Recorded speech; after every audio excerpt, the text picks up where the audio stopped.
नमस्कार, मी श्रीमंत छत्रपती उदयनराजे भोसले महाराज यांचा निष्ठावंत कार्यकर्ता व कट्टर मावळा बोलतोय। जे लोक सोशल मीडियाच्या माध्यमातून छत्रपती उदयन महाराजांबद्दल टीका करतायत त्यांना मला बोलायचंय की ज्यांना उदयन महाराज कळलेच नाही अशा लोकांनी त्यांच्याबद्दल बोलू नये। अरे, उदयन महाराज कळायला त्यांच्या सानिध्यात यावं लागतं आणि जो कोणी व्यक्ती त्यांच्यासमोर आपल्या अडचणी व्यक्त करतो तो कधीच निराश होत नाही।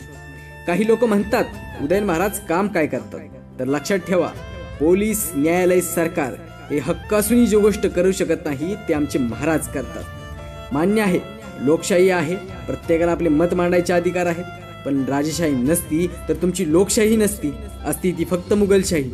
अहो, त्या जलमंदिरी कधीच कोणाची जातपात बघितली जात नाही, बघितलं जातं ते फक्त जनतेचं हित। लक्षात ठेवा, ज्या राजामुळं आपण आज सुखाचा श्वास घेतोय अशा राजांच्या, अशा शिवरायांच्या वंशजाला तुम्ही बोलताय याचे जरा भान राखा। काही लोक सोशल मीडियाच्या माध्यमातून साताऱ्यात झालेल्या उदयनराजांच्या पराभवावर असे म्हणतात की जेवढं राज्य करायचं तेवढं केलं, आता राज्य करायची बारी आमची।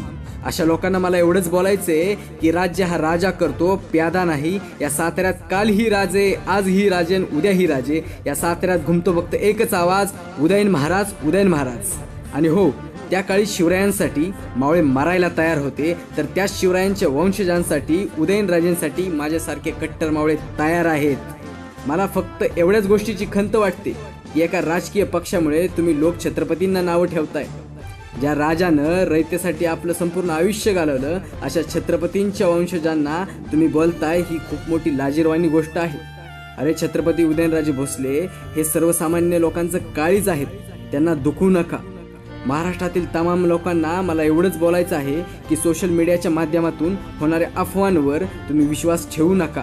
छत्रपती उदयनराजेंना बोलण्यावर तुम्ही छत्रपती शिवाजी महाराज यांना समोर घ्या।